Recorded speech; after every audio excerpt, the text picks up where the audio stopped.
Hi, I'm Jamie Machik with the Wisconsin Valley Library Service. And for this digital bite, we're going to talk about some tips on meetings, how to run and have an effective meeting. And you might be asking, why is she doing a digital bite on this? Well, the fact is, a lot of people, a lot of leaders, managers, library directors haven't thought about how to run a good meeting, or they've never been trained on it, or they're simply too busy to think about it. So that's why we're going to talk about it in this digital bite. Let's first take a look at how much time do we spend in meetings, and that's why I think it's important that we do keep meetings running smoothly. For people who are managers or directors, the average week, you are going to spend 35% of your time in a meeting. So if you work a 40-hour work week, that is about 14 hours. And that's a lot. And when you think about that over several weeks, several months, over a year, it really adds up to a lot. If you do a Google search on time in meetings, you'll come across a lot of articles that claim businesses and corporations waste and spend thousands, if not millions of dollars of time in meetings. And so I think it's always more than we think, and I wanted to point that out. Why do people not like meetings? What are some common complaints that we hear? We often hear that they're too long. Meetings are too long, and they're long and we don't accomplish anything. Or someone monopolizes all the time during the meeting. I didn't get a chance to speak. Or they never end on time. They're too long, they run long, and then they're too big. There are too many people, and again, I can't get any words in. So how do we solve some of these complaints? The first thing that we want to look at is, do we need a meeting in the first place? So if you are a library director or a manager who is calling a meeting, that's the first thing you need to think about. You might have a standard meeting every week that you do, or a standard monthly meeting, or a bi-monthly meeting. And even for those, there might come a time where, hey, maybe we don't need this meeting. Maybe we're all too busy with other projects. There's nothing too important going on right now where we can afford to skip this meeting. So ask yourself that. Could email exchanges be a way to exchange the information we need? Do we need a meeting? The most important thing you need to ask yourself for any meeting, this is the most important. What is the goal? Why are we meeting? What are we hoping to accomplish by the end of this meeting? If you, as the meeting leader, are not able to articulate a goal or an accomplishment or what you want to talk about, it's likely not worth the time to meet. So that always should remain at the forefront. What is the goal? Another complaint is that meetings are too big. And this was a chart that I used in a communications class that I used to teach many years ago, and meetings was part of our weekly topics. Unless you are doing, so if you're doing something that involves a lot of problem solving, that's very intense, where you have to make some tough decisions, you want to keep your meetings small, at 5 or fewer people. So unless you're doing a presentation or something more motivational, then you can keep your meetings larger. So you want to look at your purpose and keep it to the correct size. So bigger isn't always better when it comes to meetings. Some other logistics. How long should a meeting be? A lot of studies and articles that you will read will tell you that 60 minutes is about the maximum that people can pay attention. And sometimes even after 30 minutes, people start to lose interest. So I would keep meetings to no longer than an hour.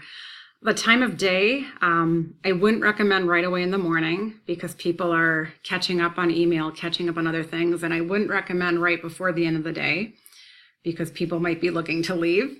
So usually mid-morning tends to work as the best time. And then what day of the week? I mean, that could depend on your organization. So there might be a day where all of you as staff people are in the library. It might end up being a Friday. It might end up being a Monday. So that's really what works out best for your organization. If you have a choice of days, I would choose something midweek, as a lot of people tend to take vacation on Fridays and Mondays. I am a big believer on a meeting agenda. And these don't have to be anything fancy. They don't have to be anything formal. They can just state the topics of the meeting, possibly who is going to lead that topic, and then maybe a time allotment for how long you are going to spend on that topic.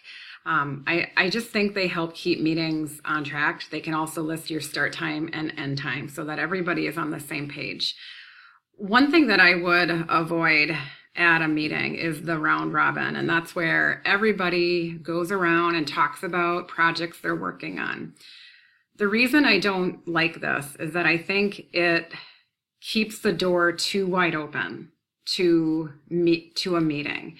It doesn't provide clarity, and this is where meetings tend to get off track.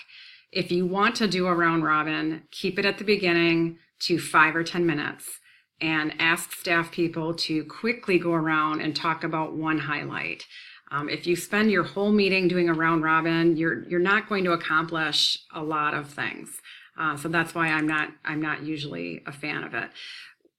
A round robin can be effective if you're doing some brainstorming. So let's say you have to have a meeting and need to cut $10,000 to your library budget next year. And you ask your staff, okay, we're going to have this meeting. I want you all to come with 3 ideas on ways we can cut money, on ways we can cut things from our budget. And nothing is too crazy or nothing is too silly.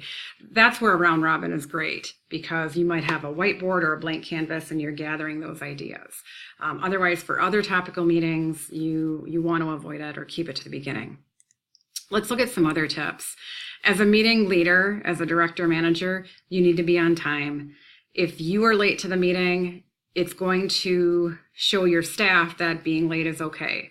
If you are not prepared, it's going to show to your staff, you're going to set an example that it's okay to not be prepared. You want to go over your goals, or if you have an agenda, go over the agenda. Remember, the goal is the most important. I don't think it's a bad idea to take minutes or have a note taker, and maybe you switch this rule around at every meeting. I like things in writing. I like having goals that are written down. And you also have to keep in mind people who are going to monopolize the time. So as a meeting director, you want to make sure that you don't monopolize the whole meeting with your ideas. You let others have a chance to speak. And then if you notice a staff person monopolizing a meeting, you take it upon yourself to say something like, oh, Sarah, what are your thoughts on this? You want to get everybody involved. I also like the idea of the parking lot list. And this is when in a meeting an idea comes up and it's really good and it's something worth talking about, but you put it on a list. So maybe you put it on a whiteboard, you add it to a future agenda, and it's not saying that we don't want to talk about this, but we don't have time to talk about it right now. It's not something we can talk about today. We're going to talk about it once we're in the parking lot. We're putting it on the parking lot list. So I really like that idea. Some other things. As a meeting leader, you need to manage your ramblers. Someone who asks a question or who makes a point. I'm sure we've all been guilty of it, who just goes on and on and on. So as a meeting leader, it's okay for you to say, okay, Sarah, you're right. And is it okay if we talk about this at a later time? Or could we talk about this after the meeting? You want to set a good example and not have your smartphone out at the meeting. You definitely don't want to be using it, even turning it down. I see a lot of this at meetings where a phone is face down on the table, which to me is no better, because it's still a distraction. It's still there. It's still letting your meeting participants know that, well, this is important. This is here and I'm looking at it. Before you transition to another topic, either on an agenda or just as topics, you want to make sure that there's clarification. So is everybody clear on what we discussed before we move on? You also want to end on time. People don't like it when meetings run long. People have things to do during the day. So end your meeting on time. Before you end your meeting, you want to keep a summary or mention a summary or have a summary of the goals. What did you talk about? What do you plan on accomplishing? What are some key deadlines? One thing that I like to ask myself is who is going to do what by when?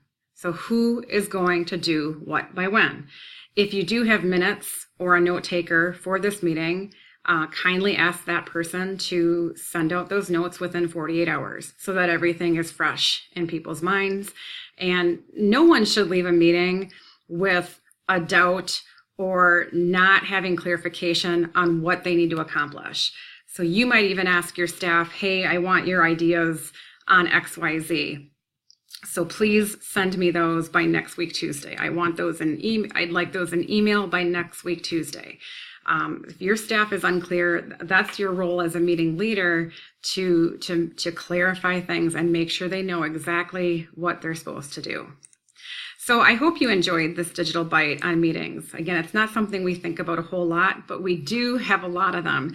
And time is precious, and we need to keep our meetings running effectively and running smoothly. If you have a suggestion for a future digital bite, please contact me. I'm happy to take ideas. I hope you have a great rest of your day and a great rest of your week. So long.